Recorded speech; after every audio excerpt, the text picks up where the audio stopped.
What if Super Auto Pets collaborated with Hollow Knight to make an 11 pet booster pack? Well, this is what I'd add, and this is what they'd do. If you've played Hollow Knight, you've probably saved a grub. These little guys can be returned to their father in order to be showered in goodies. For Super Auto Pets, I made it a tier 2 with a sell ability. On sell, grubs give attack based on how many grubs you've bought during this game, similar to how Jersey Devil works. This makes it a valuable buy-sell pet for future investment and mimics getting better rewards for the more grubs you collect in Hollow Knight. It starts off worse than an African penguin, but becomes better with investment. It synergizes well with buy-sell, but also is a powerful late-game attack buff for pets that use it like Cobra or German Shepherd. In Hollow Knight, lifeblood seeds are small defenseless bugs, which on defeat give the knight temporary health called lifeblood. In Sap, I kept the idea of temporary health, but instead of faint, I have it as end turn. The longer you have a lifeblood seed on your team, the more health you get distributed to your team, but since it's temporary, if you get rid of your lifeblood seed, you lose the buff. This makes it something you must carefully pivot off of and is fitting for a tier 2. This synergizes well with early tempo or early hurt pets like Peacock or Camel. When you need to pivot off of it, there will be a tier 5 pet to help you out. Crystal Crawlers in Hollow Knight are native to the Crystal Peak and are known for shooting a powerful laser out ahead, hitting everything in its path. In Super Auto Pets, I thought this would be a fitting idea, dealing 2, 4, or 6 damage to all perkless pets ahead. This means with its low stat line, it can easily be sniped and deal damage to your own team too. It works well with things like Toad, Pineapple, or Egyptian Vulture, if you're okay taking a little damage. However, it isn't good for breaking armor, and is best used after armor has been broken or removed. Primal Aspids in Hollow Knight are notorious snipers and would probably be considered tier 6s by speedrunners due to their tricky nature. They are known for sniping in this pattern here, so in Sap I figured it would be an early game alternative to a snake, dealing 1, 2, or 3 damage to every other enemy on the enemy team, when a level 3 friend ahead attacks. While this amount of damage is great early, it needs a level 3 pet ahead and also does less damage the more pets faint, making it tricky to use but very viable to set up. This synergizes well with jump pets, level 3 summons, or pets with a lot of health or protective perks. Dung Defender is about what its name would sound like in Hollow Knight, a dung beetle knight who actually has a heart of gold. Upon defeat, he gives the Defender's Crest, an item that deals damage to nearby enemies in a cloud.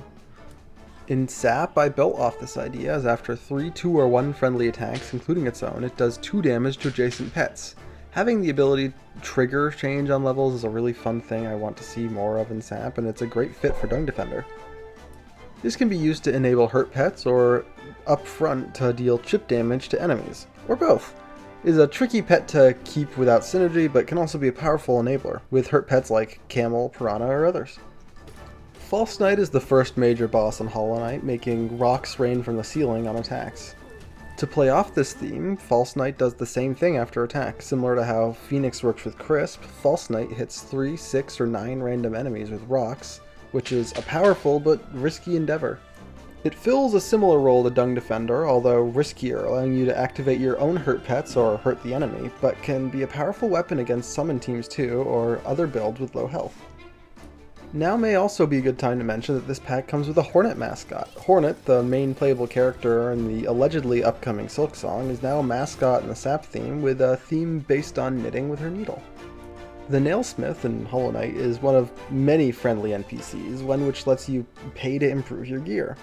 In Super Auto Pets, he is used to improve your toys with my personal favorite ability, after spending 12 gold, adding 1, 2, or 3 turns to the toy's clock. This has a lot of benefits and drawbacks compared with the Flying Squirrel. Benefits are, Nailsmith doesn't need to be higher level to keep higher level toys, and it also doesn't take that much to spend 12 gold in a turn. However, increasing the break timer means that it won't break, so it's not very useful for break toys like flashlights or TV. In general, it's nice to have another option for keeping toy pets around other than Flying Squirrel or maybe Catfish. The Mantis Lords are perhaps the reason many people who played Hollow Knight finished it after being introduced to this acrobatic combat style that makes the game so fun. For Mantis Lord in Hollow Knight, I figured I'd keep the acrobatic to the jump pet, which jumps backwards and recovers after knocking out an enemy. Mantis Lords gain Lemon upon defeating an enemy, and some stats as well, making it a powerful sweeper. The drawback of this is that it cannot sweep on its own and will continually let other pets attack in between its own attacks. which can be a detriment when compared to other things like Rhino or Hippo. However, with things like Loveland Frogman or Jackalope, you can use this jump to your advantage. In Hollow Knight, there were once many Stagway stags, but now only one remains. It allows you to travel all across the land of Hollow Nest and delivers you to a station with a bench, which is where the player can recover after battle. To fit with this, Stagway stags, on start of turn, give up to 3 friends that fainted last battle a buff, which is mostly a health buff.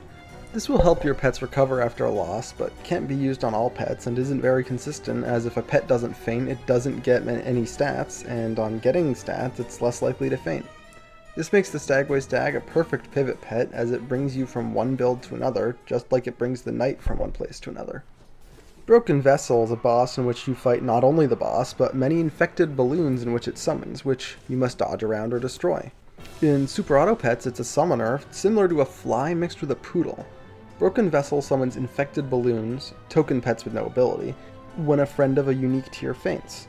Meaning, if a tier 1 faints, it will summon something up at the front, but if another tier 1 faints, it will not. This could summon tons or very little depending on your build, and is an alternative to the fly, in which you have to build around more. It synergizes well with things like Turkey or Vulture, and things like Beluga, a tier 5 pet that can summon pets of other tiers. Now, here's a warning, the next pet will spoil the final boss of Hollow Knight's regular ending, so be warned. The Hollow Knight is the namesake of the game, and so it's only fitting it's the tier 6 choice in this pack. The Hollow Knight in-game fights not only you, but itself, fending off its own infection. In Super Auto Pets, the Hollow Knight follows this trend, dealing damage to itself before doing extra damage to the enemy.